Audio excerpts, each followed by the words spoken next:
a small fast boat that was apparently carrying drugs yesterday really upped the ante, showed that they are willing to use this kind of force in this context. And then Venezuela, overflew some of these military boats or some of these ships with F-16s. And so that also was a provocative action to take. And so it doesn't, these are not good things. This is not a good situation. I think it's, the entire operation is really built on false pretenses. The idea that Nicolas Maduro is at the head of something that's called Cartel de los Soles. There's no evidence of anything existing called Cartel de los Soles, much less that Maduro would be in charge of it.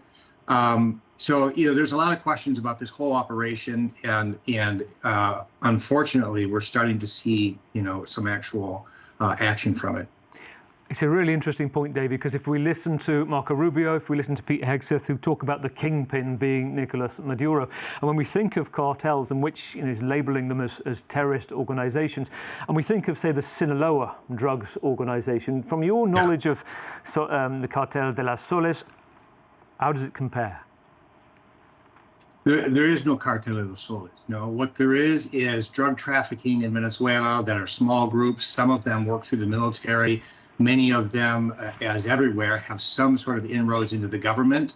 No, these are small. The military, of course, in Venezuela controls the borders, controls the ports, controls the airports. And so, of course, they're going to be involved in the drug trafficking there is. It's something that exists throughout the region when you have this very, very valuable substance that can be trafficked in a situation where you have weak institutions and a lot of poverty. It's almost inevitable. But this idea of Cartel de los Soles, that actually was sort of a tongue-in-cheek shorthand created by journalists to refer to the fact that there were military officials involved in drug trafficking in the 1990s is when that term first was used. Over the years, it's kind of taken on life of its own. In 2020, it was used in an indictment, a federal indictment in the United States, saying that Nicolas Maduro was the head of this thing called the Cartel de los Soles.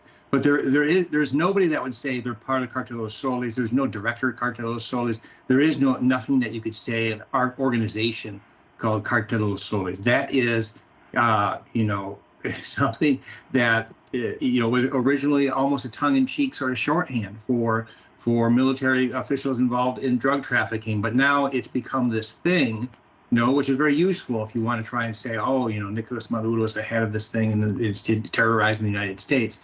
I think all of those, yes, there is drug trafficking. Yes, there are people in the government involved that at least know about it. And I'm sure Maduro and Cabello at different times have known about drug shipments. But from there to say that they're the head of the Cartel de los Soles and the Tren de Aragua is really just a complete stretch. The U.S. intelligence has said that Nicolas Maduro is not the head of the Tren de Aragua. Tren de Aragua is a criminal gang in Venezuela. It operates in Venezuela and Colombia, Chile, Peru. They're very small presence in the United States. They're not known for maritime operations, and so the idea that these young men that were on this boat, this fast boat, were from the Tren de Aragua, there's no evidence of that. It would be really surprising. And so all of this operation really is sort of taking place with very poor information, very little evidence, a lot of metaphors, a lot of rhetoric that are covering over for other purposes, I think. Let's try to kind of burn down into the core of this then, because you talk about Tren de Aragua, the Aragua train, which is what we saw a few months ago, and alleged members of this group, more than 200, were sent to El Salvador, and we saw what became of that and the controversy it caused. You also talk about this Cartel de los Soles, that essentially non-existent. But then it leads you to the question of who is briefing Trump on this. Now, if Trump, those around him say he may not always have the best grasp of history, and if he's telling a convenient story here, what's your understanding of what's behind that story? And I'm minded to say two things that strike me. One is the narrative on the drugs trade, but also the narrative on the immigration route, and Venezuela being high on that right now. Yeah. So this idea that there's this Cartel de los Soles that Nicolas Maduro is the head of, well, that actually came from a U.S. indictment in the first Trump administration. But after the 2024 election that Nicolas Maduro stole in a very crass way, Maria Corina Machado and her various officials started to promote the idea that Nicolas Maduro was also in control of the Tren de Aragua, and that this was, something that they were using to invade the United States. Trump comes along in his campaign and his government and starts to say, well, that actually what this is, this is a result of Biden's immigration policies. We're being invaded, And so he used this idea of the Tren de Aragua to say, well, look at this is an enemy invasion, and we can take these Venezuelans and we can deport them using the Alien Enemies Act. This law that comes from the 18th century. He did this in March. In May, the Supreme Court shot this down and said, well, actually, no. They put a stay on this, that you actually have to give them right to defense, but they sent it back to a lower court. They sent it back to a lower federal court, and just this week, they ruled that the Trump administration could not use that. There was not an invasion from Venezuela. There was a very strong dissenting opinion. It was a divided decision. Now this is going back to the Supreme Court. And so one thing that is involved here is that if there can be a conflict with Venezuela, if there can be, exchange of fire, I think just having all these military ships off the coast of Venezuela is going to provide enough space for the Supreme Court to say, look, we don't make foreign policy. We don't decide what wars the United States should take. We just interpret the law, and that decision is up to the United States. Trump says we're in a conflict with Venezuela. Well, he can use this Alien Enemies Act, And so there's also that going on. I think there is a strong contingency within the Trump administration that are pushing for regime change, that really think that this buildup that could lead to Nicolas Maduro or some kind of, being turned on by military officials.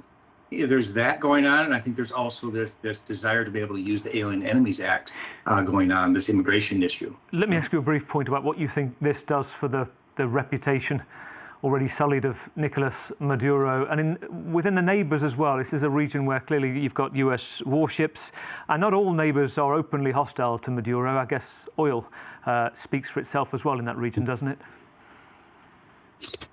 Yeah, I think one of the big issues here is that Nicolas Maduro is stigmatized. There's very few people that support Maduro anymore. It's very unfashionable to defend him. And so you can kind of say and do whatever. Say he's a drug kingpin, who's going to contradict you on that? Say he's trying to invade the United States, who's going to contradict you on that? And so there's that going on. And in fact, you can kind of see this attack on this fast boat yesterday as kind of a trial balloon. And the region didn't speak out all that much. Brazil, he pushed back on it, but not in a full-throated way. Colombia is very sort of interested in having its renewal as fighting against drug trafficking, and so there hasn't been a whole lot of regional support. And for Maduro, it's a moment when he doesn't have a whole lot of allies. He's stigmatized, and so he's somebody that you can say anything you want about, and it's difficult. I don't think this is going to make Maduro recover. I think it probably strengthens his hold within his coalition. These things tend to get Maduro coalition to sort of solidify and unify, and for security reasons. And I think it's going to just provide an excuse to crack down further on the opposition in Venezuela. So I think internally it probably strengthens him in the short run. I think externally he doesn't have many full-throated allies anymore, and so it's a tough situation. David, really good to get your thoughts, really good to talk to you. Thank you for your time. David Smilde, Professor of Human Relations and Senior Associate at the Center for Inter-American Policy at the Tulane University in New Orleans.